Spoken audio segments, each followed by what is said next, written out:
Welcome back to another Eidolon hunt with TS Terra. In today's video, I will be going over how to pop an Eidolon limb. For the most part, today I'm just going to focus on basic builds you can do for your weapons. Now, if you missed last week's video, go ahead, check it out. I go over how to break the shields, so if anything, you guys will understand. Break shields, then you pop a limb. So, to start off, I want to go over concepts of building your weapon. Now, I could take the time and just show you a bunch of weapon builds that I have, that I use to pop limbs, but I don't feel like that would be as beneficial.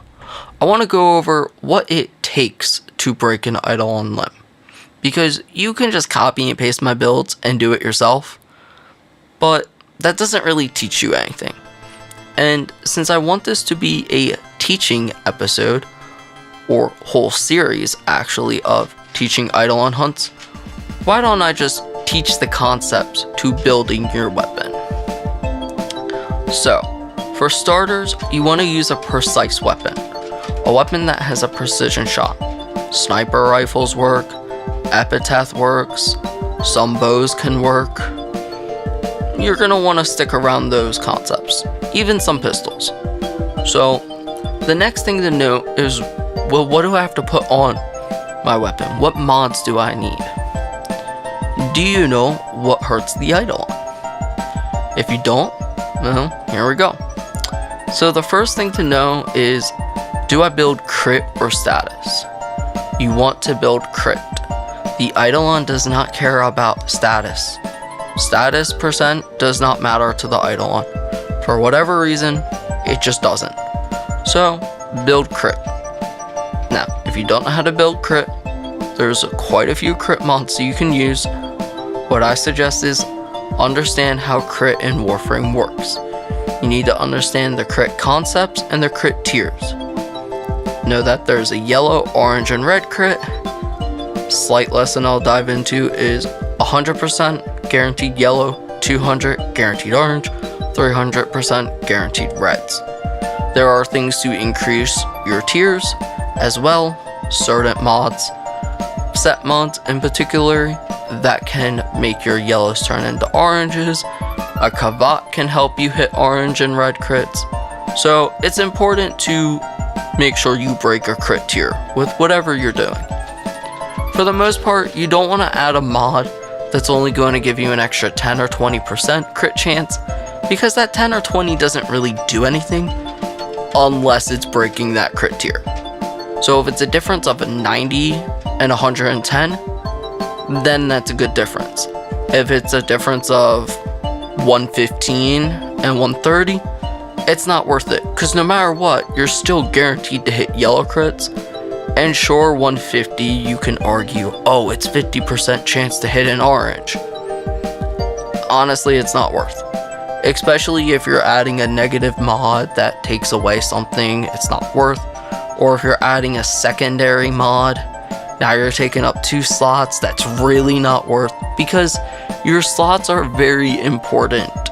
You want to use all of them for the most multiplier and benefit you can get. So now that we understand you need to build crit on your weapon, the next thing is to know what type of damage to build. I did say that status doesn't mean anything. Well, status chance doesn't. But what does is radiation damage. Because for whatever reason, Eidolons are weak to radiation, very similar to sentience. You might not see it pop up, but for whatever reason, radiation damage does the most multiplier. This is why Oberon and Smite Infusion is really powerful, but we'll get in that, later on when we go over some more Warframe builds in the next video. For now, we're just sticking to weapon concepts. So, you want to build radiation. You also want to build a little crit damage. Again, don't go crazy. 1 mod, good enough. Now that you have crit chance, crit damage, radiation cover, build some damage. Boost that radiation damage up as much as you can. A serration, probably all you need. You could go at heavy caliber, but it's kind of not worth it. Again, negative mod, not really useful. So just get one good damage multiplier mod on there. The rest of the slots, what you really want to cover is multi-shot. Having as much multi-shot is really key, because one bullet doing a lot of damage is nice, but 3 bullets doing just a little less damage than the one is even better. Because one bullet, let's say, hitting 1 million damage is nice. 3 bullets hitting 7 mil damage, or 700,000 damage, well, that's 2.1 mil. You basically doubled your damage because of multi-shot. So these are the concepts of how to build your weapon. Those are all things I want people to take account of, think about when you're building weapons for Eidolons. What do I need to make my weapon better? Now you might say at this point, oh Tara, what about ribbons? So you don't need a ribbon to build a weapon to break a limb. There are some weapons that might not be able to one-shot a limb without a ribbon, but you don't need them to clear hunts. Now, if you're going for the fastest hunt of all time and the most tri-caps in a night cycle, yeah, you're gonna need an S-tier ribbon. Depends on the weapon what you might want for that ribbon to be. But I can tell you my epitaph ribbon, a lot of people might be like, oh, it's crit. No, it's multi-shot. Again, multi-shot is key. The thing to note when you're working with ribbons as well is if your ribbon covers something, have it cover something to open up more mod slots to basically try and get more multi-shot or more overall damage. You might want a ribbon to have crit chance to break that 100%, if you can break the 200%, but other than that, you do not need a ribbon to do simple Eidolon hunts. So, now that I've gone over the core weapon builds, I'm going to showcase the selected weapons I've brought out that I'm going to go kill terrorists with. Yes, I'm going to kill them because I don't feel like taking the time to capture them. Because, no, I apologize, I will capture. Because I feel I should show limb order that I prefer on Gonalest if I have the nighttime worth. I do apologize on that mistake. I have plenty of time. Alright, so to go over the weapons I'm taking for this hunt are the good old Rubico, the Euphona, and the Redeemer Prime. Ignore that 0, it's fully leveled, I formatted it recently. These are weapons that you probably don't see me take on stream very often. Usually I love to use the epitaph, so just know, you've seen the epitaph, it works fine. But for today, we're going to use these weapons to showcase something a little different. Wow, really far away. I'm going to actually go over and mark him.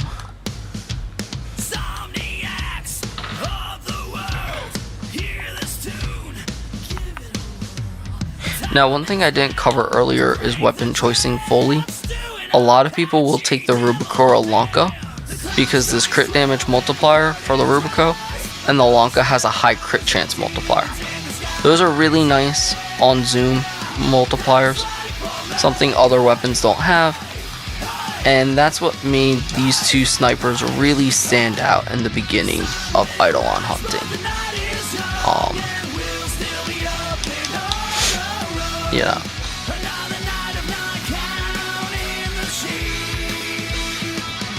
I did miss the camp.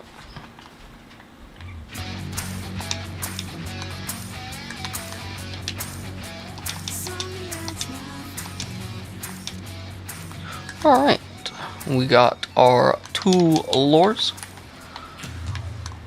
So now for Terror List, what I suggest is always pop 1 kneecap first, and then I like to pop the upper 2 limbs, and then the second kneecap. You can do it in any order. There's not a true reason to care what order gets popped, but I have a thing where I just like doing the kneecap first, some people have noted to say that when the kneecap is destroyed, that your amp could do more damage to that open weak spot on the Eidolon. The other thing is, some people say when both kneecaps get destroyed first, and that's a huge thing I've noticed on Gonolist and Hydralist, is that the Eidolons tend to get more aggressive. I don't know if anyone's proven that fact. It's just been very well known, especially in groups that I run with, that they get quite upset, and they will spam. Sorry, I am terrible at speaking English today. They will spam their attacks way more. The other factor could be is just that the upper limbs are sometimes more difficult to pop, and when you have a good shot on them, you might as well take it. As you saw, I was able to two-shot with my Rubico. The next I will shoot with the Euphona. The Euphona one-shot. Mind you, this build, this Euphona that you just saw that, has only 7 mods on it. No ribbon. And it did that kind of damage. Now you could sit here and go, oh, well, what about your Mirage build? We see you're using Smite Infusion. Yeah, I'll admit a lot of it's due to the Mirage. But here's the thing. And this is with anything in life that I tell people. If you have a shit build or something just bad, you can polish it. But you can only polish a turd so much, right? So when you put something good in, you can get something great out. If you put something bad in, you're only going to get something okay out. So it starts with the weapon. The Warframe is just an extra tool. And to show off the last, I will attempt. And got it with the Redeemer. So all 3 of these you can see can shoot upper limbs on Terrorlist. All 3 of them have the same build concept. Crit chance, crit multiplier, radiation. Again, I do not focus on status chance. As I mentioned, the Eidolon is super weak to radiation, but you do not have to have that radiation to guarantee proc to do damage, because the status chance is just ignored by Eidolons. They're unaffected by it. So, do not worry about building status. In other words, when I see people's builds and they use the 60/60 mods, it's a waste. It's a waste of a slot, because you can just get more damage from the 90 mods or the 100 mods, you know?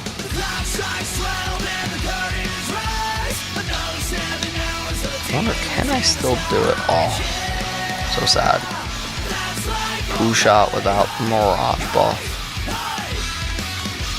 And that is now the Terrorlist down with Euphona, Redeemer, and the Rubico. Let's see, can I get one more? Yep. The Rubico and Lanka are also really useful to pinpoint the Eidolon. That's something that I haven't mentioned too much over the series that I love doing, is that having snipers really helps scoping where the Eidolon is.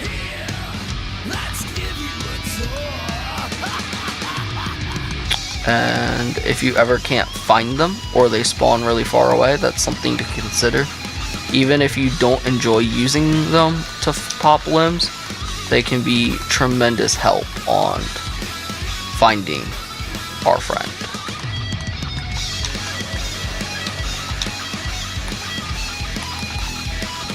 And of course I use the Redeemer to end phase. The Redeemer is really useful because you can almost guarantee red crits on heavy. It has technically high multi-shot with the stance mod, and honestly, you can also use Blood Rush with combo count. That's another thing. When you're building for melees, you want to build slightly different, because melees are something you can guarantee red crits on. Slight different concept of building than weapons, as well as you have a stance mod for your melee, which means there's a lot more options when building for a melee. The only one I do suggest on Eidolons is the Redeemer. I've tried the others, and their shots are wonky, they don't work as well. It's just weird. If you want to use the Redeemer for Eidolon hunts, you 100% can. It's always great for lower limbs. I had a friend recently tell me that he could continue popping upper limbs. I haven't been able to for over a year, but we'll try it. We'll see if they unnerf the range.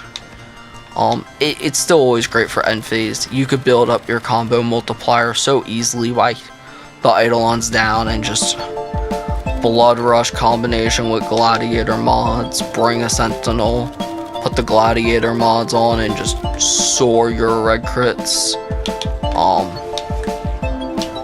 Again, this is getting into specific builds, but it's doable. So as I mentioned, I want to pop the lower limb because I want the Eidolon to move less, and I want to be able to damage it more there. Next, I will be going for all the upper limbs, whatever one I can hit first. I do not want to hit that because he will get aggroed from what I remember, and I don't know, maybe it's only me that sees him get like really upset. The only other timing I would suggest to pop a extra knee first, and I'm pretty positive that it is factual, that the Eidolons move a lot slower when both kneecaps are blown out, is that if you're close to day, you could pop the kneecap to stop them from getting to water faster. But, you know, again, oh, wow. So Redeemer might be meta once again. That's amazing. As you can see, you can use anything to pop an Eidolon limb as long as it's got enough crit and damage behind it.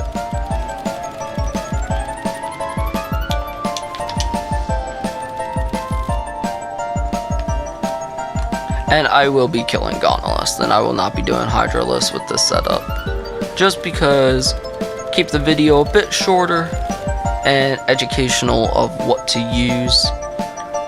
Anything that works on Gonolist will work on Hydralist as well. So, what weapon? Yeah, we'll try the E-foot for an upper limb, why not? Oh my god, I'm missing terribly. There we go.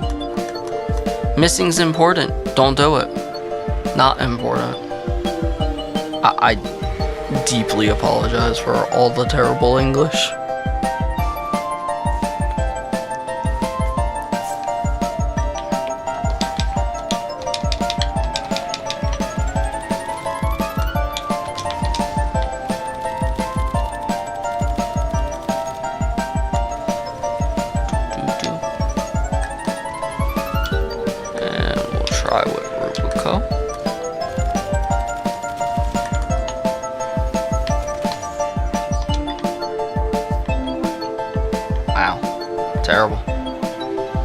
Terrible aiming. He's gonna shout for help. Oh, he's down. I one-shot it. I'm so used to my Rubico not even one-shotting. But if you are wondering, I do have a ribbon for both my Rubico and Redeemer. But again, you do not need those. It helps make things faster. It is not guaranteed. As you can see, I was not able to one-shot that with the ribbon. So it's a combination. The weapon build is the start. The next thing would be, of course, Warframe builds, which we'll go over in the next video, I promise. And I will show off some of those builds, because I just can't think of how to, you know, tell people how to build multiple different Warframes for Eidolon hunting.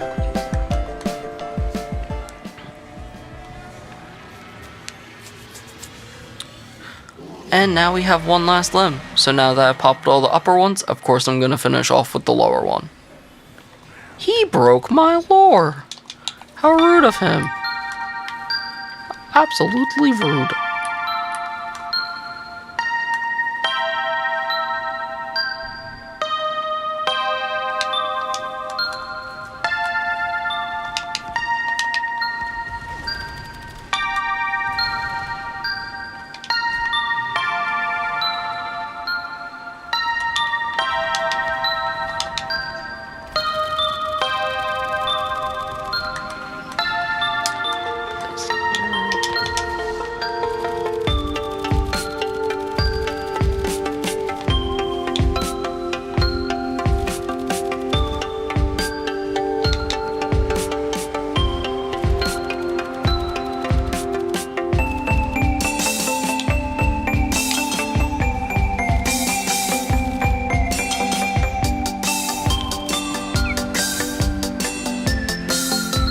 Can see why having them teleport away is horrible. It's actually a great experience for any new groups. Know that they get so much of their shields back when teleported. It's just disgusting. And I had to double pop that. I do like the Rubico better for double pop shots. It's a lot quicker than the Lanka. Bows are also really good for double pop shots. It's just, they're not as strong as the Lanka typically, and you gotta be cautious. If you miss a shot with the Lanka, it's got a crazy charge rate that you want to take in account for, but it's got innate electricity, so you don't even have to put electricity mod on the Lanka, which is what used to make the Lanka so much stronger, is that extra mod slot opened up. As you can see, I built up my crit and pop. Instant death from the Redeemer. Sadly, it didn't even let me see the numbers of how hard it hit.